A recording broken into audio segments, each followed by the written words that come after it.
Quand la FIFA annonce que les États-Unis accueilleront la Coupe du Monde 1994, beaucoup de personnes pensent que c'est une erreur. Le football y est presque inexistant face au football américain, face au basket et face au baseball. Mais ce mondial 94 va être une franche réussite et va transformer le football mondial. Le mondial 94 n'a peut-être pas changé le jeu sur le terrain, mais il a changé la façon dont le football est vendu, est développé et regardé dans le monde entier. C'est votre nouvelle vidéo Total Foot 1994, comment les États-Unis ont changé la Coupe du Monde. C'est parti.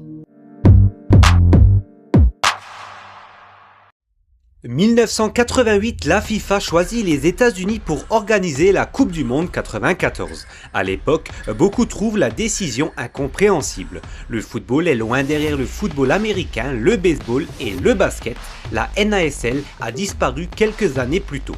Pour de nombreux observateurs, ce mondial ressemble à un pari extrêmement risqué. Si la FIFA prend un tel risque, c'est qu'elle vise quelque chose de plus grand qu'un simple tournoi. L'idée claire de la FIFA, conquérir le marché américain et transformer le football en un produit mondial. Elle veut entrer sur le plus grand marché médiatique et publicitaire du monde. Les États-Unis représentent des millions de nouveaux téléspectateurs, des sponsors puissants et une vitrine idéale pour mondialiser le football. Elle prépare l'expansion commerciale du football. Reste à savoir si le public américain va suivre.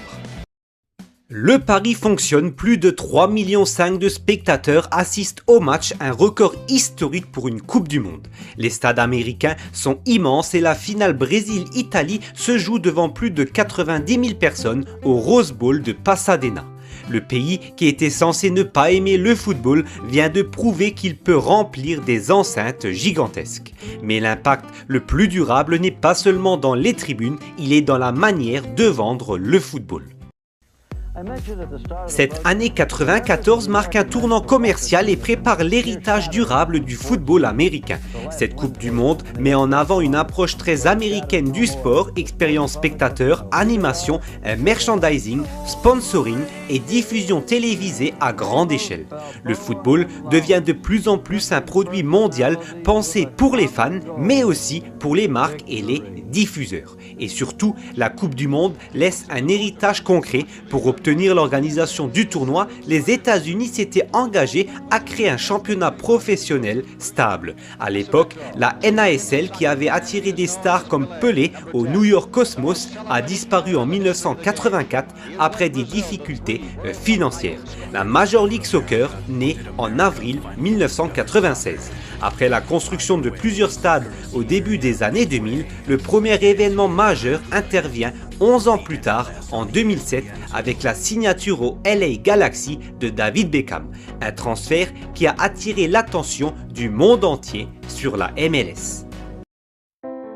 La Coupe du Monde 1994 n'a pas inventé le football moderne à elle seule, mais elle a montré que ce sport pouvait devenir un spectacle mondial capable de conquérir n'importe quel marché.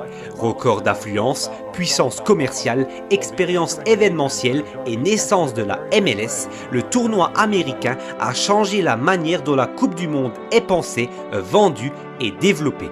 Ce qui semblait être un pari risqué de la FIFA est devenu l'un de ses tournants les plus importants. Et si le vrai héritage de 94 n'était pas la finale Brésil-Italie, mais le moment où le football est définitivement devenu un produit global.